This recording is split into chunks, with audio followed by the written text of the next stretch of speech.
Hey friends, Lindsay Law at Youth Rising, a gathering place for families to talk about mental health.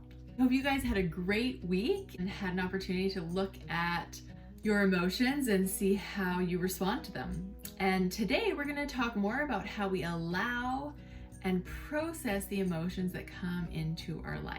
So through my exposure over the years to counseling and therapy, this idea that allowing our emotions and feeling our emotions has been very apparent. Exactly how do I do that?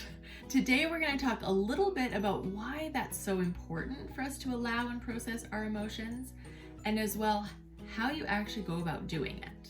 I've heard phrases over the years like, just sit with it, let it be there.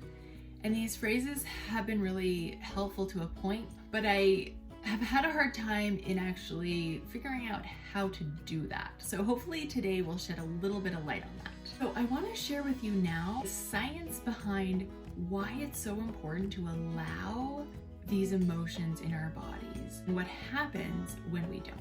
I'm going to be showing you guys a number of curves on graphs that will show us a little bit about how anxiety specifically works in our bodies, but this can also be extrapolated to other emotions.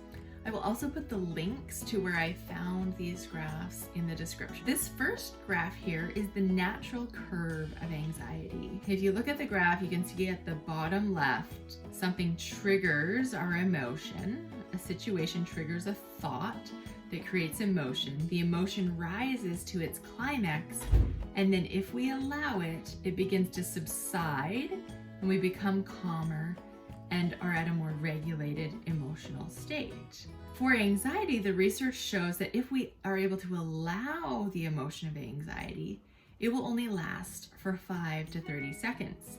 Most emotions will only last for about 90 seconds if we are able to allow them.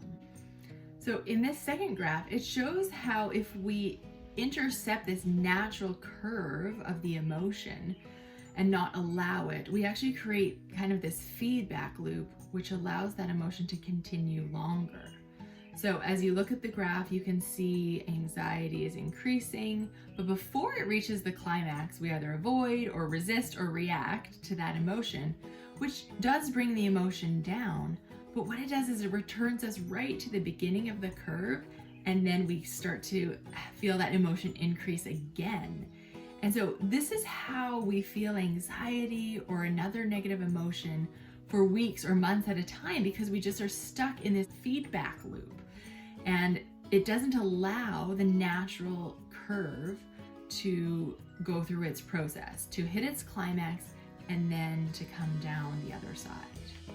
So in this third graph is the great news, because if we learn to allow uncomfortable and unwanted emotions, there's actually a process of habituation that occurs. It allows us to decrease the climax as to which we are going to experience that emotion over time.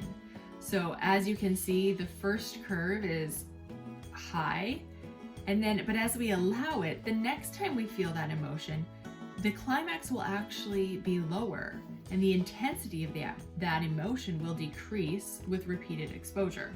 So this is such awesome news for us, and which is why it is so important for us to learn to allow these uncomfortable, unwanted emotions.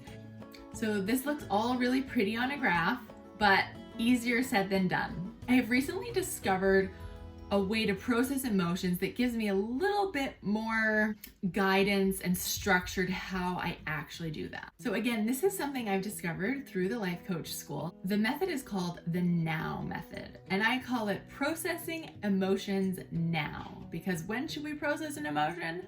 Now, instead of letting it go in that feedback loop for months, weeks, whatever. So now we're going to talk about allowing and processing an emotion. So this is when we notice that we're either trying to avoid or resist or react to an emotion, and instead we can choose to allow it or process it. It's called the NOW method, N-O-W, now. The N stands for name it. Look at how you're feeling and you decide which emotion it is. So we've been talking this week about expanding our emotional vocabulary. Jaded is an emotion, bored is an emotion, apathetic is an emotion. There's so many emotions. Excited. I like using ecstatic because that's like even more excited. As we get better at naming what we're actually feeling and having more options, we can more easily be accurate in terms of allowing that emotion. This is called a feeling wheel. I know no one on the video is going to be able to see this, but I'll put a link to it in the description. And it starts in the middle with kind of more those generic feelings like fear, happy, sad, anger, and then it goes out and it has all sorts of other words to describe happy, like fulfilled, courageous, loving. Let's say we're angry. Some other words for angry could be aggressive, frustrated, enraged, furious. The great thing about this is that sometimes I know we've been talking and someone will say to me, but I don't know how I feel, right? Sometimes you're feeling something in your body and you just don't know how you feel. Looking at something like this might help you find language to describe how you feel. And then there's this new book we have called The Dictionary of Emotions. And this has been one where it is full of so many different emotions with definitions.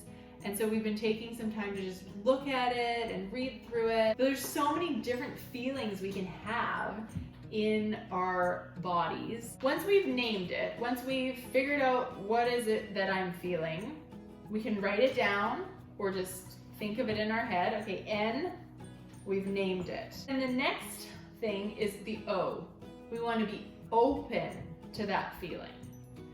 So what does that exactly mean? Well, being open to that feeling, open to it, own the emotion.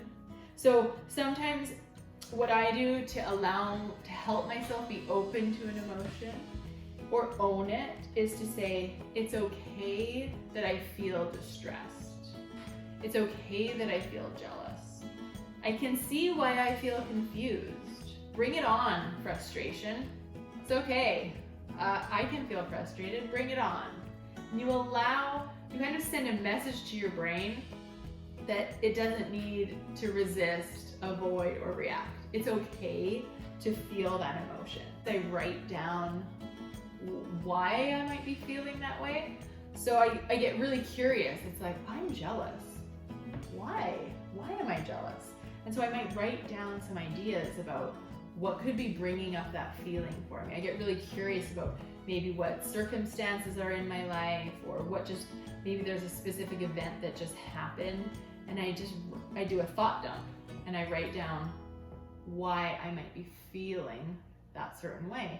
And that allows me to keep feeling it and not run away from it. Next one is W. And W means it stands for watch it, and I also like to say describe it. When we're watching this emotion in our body, we want to find out physically where it is. So have you ever noticed that when you're feeling a strong emotion that you feel it physically in your body somewhere? Usually when you're mad, your tongue sticks to the top of your mouth. So I know for me that when I feel a negative emotion in my body, it's usually in my left shoulder. And if it's really intense, I'll feel it all the way down my arm and sometimes up into my neck. And it's so interesting how an emotion or a feeling can really manifest itself in your body, and that helps you recognize, okay, I'm feeling something, and then that helps you to be able to look at it more. So first we want to find it in our body, and then we can also kind of imagine what color would it be? What shape would it be? And this helps us to kind of get the emotion out of us so that something that we can look at. Like, does it have a texture? Does it feel like something? So for example, what does this anxiety look like? It's like a pink spiky dude. When I take the time to visualize what this emotion looks like for me, it gives me an opportunity to just kind of separate myself from the emotion and recognize that I am not this emotion. This emotion doesn't define me. It's just something I'm currently feeling. It's a vibration in my body. Well, that's something you can try. If you're having a really strong emotion, that helps us to allow our bodies to feel it, process through what we're feeling. So from these graphs and talking about how we process emotion, we see how important it is. Let me know if you have any thoughts or questions in the comments. Good luck experimenting with processing your emotions now. And don't forget to like, subscribe, and share. Have a great week.